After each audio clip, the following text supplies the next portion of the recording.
नमस्कार दोस्तों, कैसे हो सभी? बढ़िया होंगे, मस्त होंगे। विश्व के अंदर एक नया युद्ध छिड़ा हुआ है रूस और यूक्रेन के बीच में। अब ये युद्ध जिन कारणों से हुआ उनकी हम एक बार चर्चा नहीं करते, लेकिन जब भी कभी युद्ध लड़ा जाता है तो उसमें परमाणु बमों की जरूर चर्चा हो जाती है कहीं ना कहीं रूप में। और आज हम इस बात पे चर्चा करेंगे, सिर्फ ना कि इस बात पे कि परमाणु बम बनता कैसे, कि परमाणु बम जब किसी क्षेत्र पे गिराया जाता है तो उस समय वहां उस क्षेत्र का कितना नुकसान होता है और किस प्रकार से गिराया जाता है।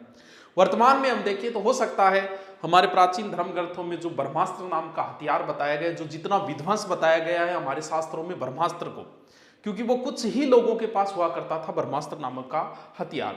उसे चलाने के लिए, धर्म की रक्षा के लिए ही सिर्फ उसे चलाया जाता था, और ऐसा भी लिखा है कि उसके चलाने से सृष्टि का अंत भी हो जाए।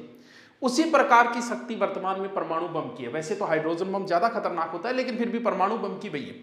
अब ये कितना विध्वंसकारी है? वर्तमान में लगभग 9 देशों के पास परमाणु बम है। टोटल अगर हम बात करें तो लगभग 15,000 लगभग है ये आंकड़े सारे, क्योंकि एक्चुअल कोई देश नहीं बताता मेरे पास इतने हैं क्या है। तो लगभग 15,000 के लमसम परमाणु बम है इस समय विश्व के अंदर। उसमें अगर हम देखें तो सर्वाधिक रूस के पास बहुत ज्यादा है, लगभग 6,000 से ऊपर है रूस के पास, 6,6200 समथिंग। अमेरिका के यानी 80% 15,000 में से अमेरिका और रूस के पास ही है।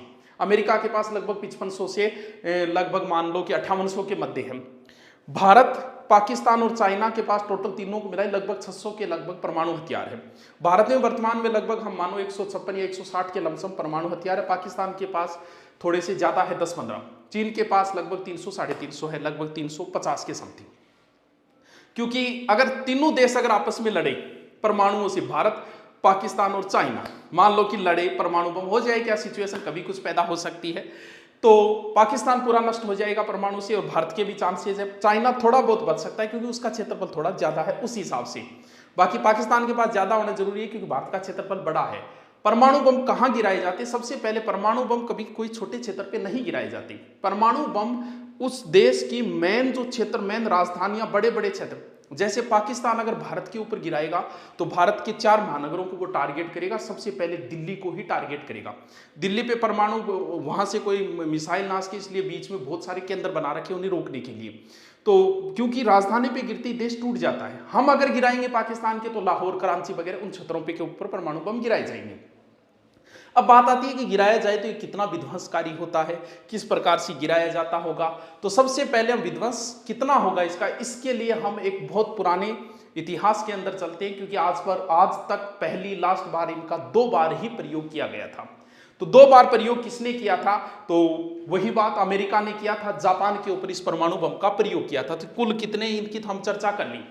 इतना गुप्त रखा गया था इस परमाणु बम के उस प्रोजेक्ट को, मैनहट्टन प्रोजेक्ट जिसका नाम दिया गया था। ये न्यू मैक्सिको प्रयोगशाला के अंदर ये बनाया गया था। यानी रूजवेल्ट के बाद में राष्ट्रपति जो बने थे ट्रूमन, उनको भी नहीं पता था, बनने के बाद पता चला इस परमाणु बम के बारे में। उस समय $2 बिलियन का खर्चा आया था अमेरिका के, उसमें 13,300 करोड़, लगभग 1,30,000 कर्मचारी लगे थे इस परमाणु बम को बनाने में, मैक्सिको की प्रयोगशाला। अब इस परमाणु बम का प्रयोग अमेरिका ने किया जापान के ऊपर। इसके पीछे एक बहुत बड़ी कहानी थी, प्राचीन कहानी, ज्यादा प्राचीन नहीं थी। दूसरे विश्व युद्ध के समय हुआ यह कि दूसरे विश्व युद्ध के समय अमेरिका का एक द्वीप है, पर्ल हार्बर द्वीप। बिना मतलब, ये मान लो युद्ध चल रहा था, युद्ध में जापान बहुत ज्यादा शक्तिशाली बनता जा रहा था, तो अपने आप का अहंकार मान लो, कुछ मान लो, उसने अमेरिका युद्ध में नहीं कूदा था, लेकिन पर्ल हार्बर द्वीप पर अटैक कर दिया जापान ने, जिसमें अमेरिका के 20 जहाज, लगभग 300 से समथिंग जहाजें वगैरह ये नष्ट कर दी। बहुत बड़ा नुकसान किया। इस बंदरगाह का फोर्ट द्वीप नाम का एक बीच है, उसके ऊपर नौसेना केंद्र था, उस केंद्र के ऊपर। जबकि पीछे से वाशिंगटन में जापान वाले अमेरिका के बीच में संधि चल रही थी, और इधर जापान ने ये हरकत कर दी। उस बात की टीस थी, अमेरिका के 2,500 समथिंग सैनिक मारे, इस बात की टीस थी अमेरिका के अंदर। तो फिर जापान लास्ट में लड़ते लड़ते बात आ गई 45 के अंदर, क्योंकि परमाणु बम 45 में गिराए गए। तो लड़ते लड़ते जब जापान 45 आ गया तो जापान की स्थिति बहुत ज्यादा कमजोर होगी, कि जाहिर सी बात है कि युद्धों के अंदर तो भाई स्थिति कमजोर ही होगी। तो जापान की स्थिति जो है वो बहुत ज्यादा कमजोर हो गई थी। इतनी हालत, यानी लोगों के पर्सनली वाहनों के अंदर किसी के पास पेट्रोल नहीं रहा, यह स्थिति हो गई है जापान के अंदर। अब अमेरिका परमाणु बम गिराएगा जापान के ऊपर। तो जापान के 4 शहर टारगेट किए गए। तो बताया जाता है कि हमेशा ही बड़े शहर टारगेट किए जाएंगे, हिरोशिमा, कोकोरो, क्योतो और निगाता। हिरोशिमा, कोकुरा, निगाता और क्योतो, ये 4 शहरों पर परमाणु बम, यानी इन 4 शहरों में हमें चयन करना है, पहले किस पे डाले, दूसरा किस पे डाले, तीसरा किस पे डाले। तो प्लानिंग चली है। चलिए वायुयान लेके अमेरिका छोटा, पहले छोटा होगा यानी लिटिल बॉय, दूसरा जो गिराया गया था वो फैट यानी मोटो, तकड़ो। तो पहला लिटिल है, पहले छोटो गिराना पड़ो। अमेरिका से 3 हवाई जहाज रवाना हुए परमाणु बम गिराने के लिए हिरोशिमा शहर के ऊपर। एक के अंदर बम है। अब आप, हो सकता है आपने कभी ये सोचा बम छोटो सोतो गए, फेंकता होगा, फिल्म आप देख लो। ये कोई छोटा मोटा बम नहीं है, स्पेशल विमान के अंदर ही ले जाना पड़ता है। B-19 बॉम्बर एनालोग विमान का नाम है। उस विमान के अंदर ही ले जाया जाता है। लगभग 3.5 मीटर ये लंबा, लगभग 4 टन ये वजनी होता है। ताकत तो मतलब आज के परमाणु बम उस परमाणु बम से 20 गुना शक्तिशाली है। अब उस समय उसने कितना विध्वंस किया तो सोच सकते हो कि आज प्रकृति में कितना विध्वंस हो जाए अगर परमाणु बम चला दिया जाए। BS-TNT से ज्यादा ताकत बताई जाती है। सेना का उस समय मूल जो अधिकारी जिसके नेतृत्व में था, कर्नल पॉल टिबेट्स नाम का था। 3 रवाना हुए। 3 इसलिए कि एक सुरक्षा दे रहा है जिसके अंदर परमाणु बम है, दूसरे का काम है भाई साहब फोटो लेनी है, सेल्फी लेनी है, चेक करना है जैसे ही बम गिरा दिया जाए। जापान में जैसे ही प्रवेश किया उस शहर के अंदर हिरोशिमा, वैसे ही जापान को सूचना मिल गई थी और वहां रेडियो वगैरह कार्यक्रम बंद कर दिए गए। लेकिन जापान की यह हालत भी नहीं है वायुसेना की कि वो उनको रोक सके। पेट्रोल ही नहीं था उनके पास, हवा जो डलता है हवाई जहाज के अंदर, तो रोक नहीं पाया। तो जैसे ही प्रवेश किया, प्रवेश करते ही कर्नल पॉल टिबेट्स ने एक आदेश जारी किया 8:09 के ऊपर कि सभी अब चश्मा, लगभग शायद 12 सदस्य थे टोटल, लगभग अब सभी चश्मा लगा लीजिए। क्यों? क्योंकि परमाणु बम गिराया जा रहा है तो चश्मा वो जरूरी होती है आंखों के लिए। और जैसे ही आपको जलन महसूस हो, वायुयान हटा लिया जाए। अब टारगेट किया गया था एक ब्रिज को जिसका नाम था ओही ब्रिज। उसको टारगेट किया, निर्देश दे दिया गया 8:09 के ऊपर। ठीक है, निर्देश दिया गया, टारगेट वो है। जैसे ही उसने कहा कि मैं उल्टी गिनती शुरू करूंगा और करती जो 3, 2, 1 या 10, 9 जो भी कह, बम गिरा देना है। टारगेट था एक ब्रिज जापान का, हिरोशिमा शहर का। 6 अगस्त की ये बात है। तो जैसे ही वो बम ऊपर से गिराया गया, लगभग 2000-3000 फुट ऊपर से है, तो हवा के कारण से वो बम ओही ब्रिज पे न गिर के सीमा सर्जिकल जो था क्लिनिक उसके ऊपर आके गिरा। कब? 8:15, यानी बम गिरने में उसे लगभग 43 सेकेंड लगे थे। निर्देश उसके बाद 43 सेकेंड में ऊपर से बम आके गिरा है लगभग। अब जैसे ही जिस स्थान के ऊपर बम गिरता है, अब उस स्थान की क्या हालत होती है, हम उस चीज का वर्णन करते हैं। वही ब्रिज उसका टारगेट था, सीमा सर्जिकल पे गिरा। और जब जैसे ही बम गिरता है तो उस समय क्या दृश्य होता है? ऊपर 3000 ऊपर लगभग हवाई जहाज है। हवाई जहाज बम गिराने के बाद उसे तुरंत वहां से हटना पड़ता है। क्यों? क्योंकि जहां पर बम गिरेगा वहां पर एक बहुत बड़ा गुब्बारा उठेगा, लगभग 3000 फुट तक ऊंचा गुब्बारा। उस क्षेत्र के 9 से 10 किलोमीटर तक टेम्परेचर 4000 डिग्री सेल्सियस यानी सूर्य के तापमान के बराबर पहुंच जाएगा टेम्परेचर। 4000 वो टेम्परेचर होता है दोस्तों जिसके अंदर पीतल भी पिघल जाता है। मानव की उस क्षेत्र 9 से 10 किलोमीटर तक की, वैसे ये एक रेडिएशन है, लेकिन उस क्षेत्र के अंदर कोई भी व्यक्ति तो दूर की बात, कोई बिल्डिंग भी नहीं बचती है। भाप बन जाता है सब कुछ 9 से 10 किलोमीटर उस गुब्बारे के बाद में। गुब्बारा बहुत ऊपर तक जाता है तो भाप बन जाता है सब। मानव आदमी तो भाप बन जाएगा, ना पेड़ पौधा बचेगा ना कुछ और। यह स्थिति होगी 9 से 10 किलोमीटर के क्षेत्र की। फिर 40 किलोमीटर तक आग लग जाएगी और फिर 80 किलोमीटर तक लगभग क्षेत्र में जलन पैदा हो जाएगी।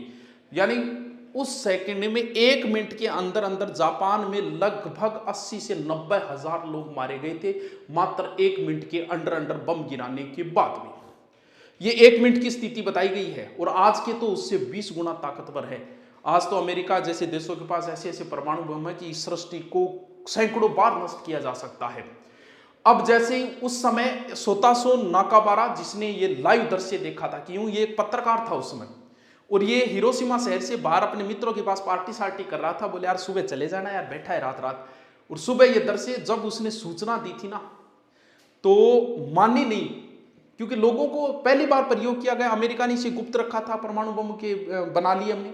लोग सोच ही नहीं सकते थे कि ऐसा भी कुछ हो सकता है, किसी एक बम से इतना बड़ा नुकसान हो सकता है क्या। कहते पत्रकार ने सूचना दी तो मानी नहीं न्यूज। बोले सेना के अधिकारी तो मना करे। बोले घाई के सेना के अधिकारी, मैं खुद दर से देख रहा हूँ। लोगों की दूर दूर तक ये हालत थी कि लोग जो दूर क्षेत्र वाले थे तो इसका प्रभाव बहुत लंबे समय तक देख, क्योंकि ये रेडिएशन है जिसका प्रभाव बहुत लंबे समय तक देखा गया। यानी वो खुद ही बहुत सारा वर्णन करता है, किसी को हाथ लगाने उठाया जाए तो चमड़ी हाथ में आती थी और कुछ नहीं, धीरे धीरे सांस घुट के लोगों को मरने जैसी स्थितियां पैदा हो गई थी। ये 6 अगस्त को पहला बम गिराया गया। अब जापान पे दूसरा बम गिराने की तैयारियां शुरू हुई। देखिए अब दूसरा बम जो गिराना था, ये तो दोनों बमों का कंपैरिजन है, क्योतो शहर पर गिराना था। लेकिन क्योतो शहर के अंदर वहां का वार सेक्रेटरी था जो क्योतो शहर में थोड़े दिन पहले हनीमून मनाने के लिए गया था। वो बोले यार मेरी पत्नी बूढ़ी यादें है, ये शहर बहुत अच्छा शहर है, सुंदर शहर है यार, इसे छोड़ दो यार, मेरी यादें बसी हुई है। क्योतो शहर को कैंसिल किया गया और कैंसिल करके कोकुरा पर गिराना तय हुआ। यानी अब जो दूसरा बम है फैटमैन, पहला लिटल है दूसरा फैट है, फैट बम कहां गिराया जाएगा? अब कुकोरा शहर के ऊपर गिराया जाएगा। यान प्रारंभ हुआ डालने की। अब जैसे ही कोकुरा शहर के ऊपर गए, वहां के लोगों की किस्मत मानो तो किस्मत ऐसी हुई कि उस समय बादल थे तो वो टारगेट नहीं कर पाए। एक बार तो विमान आया टारगेट, फिर जाके फिर दोबारा आए क्योंकि शहर वही तय हुआ था तो टारगेट हुआ था। अब इतने में क्या है कि हवाई जहाज का ईंधन समाप्त होना शुरू हो गया, थोड़े से समय का ईंधन बचा, वापस अमेरिका पहुंच सके, बस इतना ईंधन बचा। तब फिर टारगेट चेंज किया गया, शहर बीच में आ रहा था कौन सा, नागासाकी। और 3 दिन बाद ही 9 अगस्त को दूसरा बम वही B9 विमान द्वारा दूसरा लगभग 31,000 ऊंचाई से दूसरा बम गिराया गया, जो 52 सेकंड के अंदर धरती पे गिरने से पहले ही फट गया था। ये तो लगभग 4,000 किलो का था ये दूसरा बम। नागासाकी में हिरोशिमा जितना नुकसान नहीं है क्योंकि ये पहाड़ी क्षेत्र से गिरा हुआ था, पहाड़ी क्षेत्र की वजह से इसकी थोड़ी सुरक्षा हुई। लेकिन यहां भी लगभग 1 लाख लोग यहां भी मारे गए। टोटल अगर 3 लाख की समथिंग संख्या चली जाती है, क्योंकि वहां भी लगभग 1.25 लाख वहां मारे गए थे, यानी 2-2.25 लाख लोग दोनों के अंदर मारे गए थे उस समय। उससे आज तो 20 गुना ताकतवर परमाणु बम है। तो ये हिरोशिमा, नागासाकी, लिटल और फैटमैन, ये दोनों परमाणु बम है। देख लो इनके थोड़े चित्र लगाए, इनका कंपेयर में डाल रखा है, किसी को कंपेयर वगैरह चाहिए तो ये है। तो ये दोस्तों है परमाणु बमों की कहानियां, जो आज तो बहुत विध्वंसकारी बम है देशों के पास, भारत के पास भी है, अमेरिका, रूस। अब अगर परमाणु बम की, क्योंकि इस युद्ध में कौन क्या है, रूस की गलती माने कि यूक्रेन की माने की बात तो वही है कि देखो हमारा मित्र तो हमेशा रहा है रूस किसी न किसी मामले में, और आज भी वो युद्ध के अंदर भी जहां तक सूचना आ रही है मित्रता ही निभा रहा है। जहां भी भारतीय झंडे दिखे, जहां भी भारतीय दिखे तो उनको कोई नुकसान नहीं पहुंचा रहा, क्योंकि हमारा आपस में एक मित्रता का व्यवहार है। वो उनकी आपसी लड़ाई है, भारत को किधर होना चाहिए, क्या होना चाहिए, वो तो वो लोग सोचेंगे, हमारी सोच से तो बाहर की चीजें हैं ये। तो चलो दोस्तों, ये परमाणु बम की बातें थी, आपको कैसा लगा, कितना इंटरेस्टिंग लगा, कमेंट करके बताएं। Okay, thank you.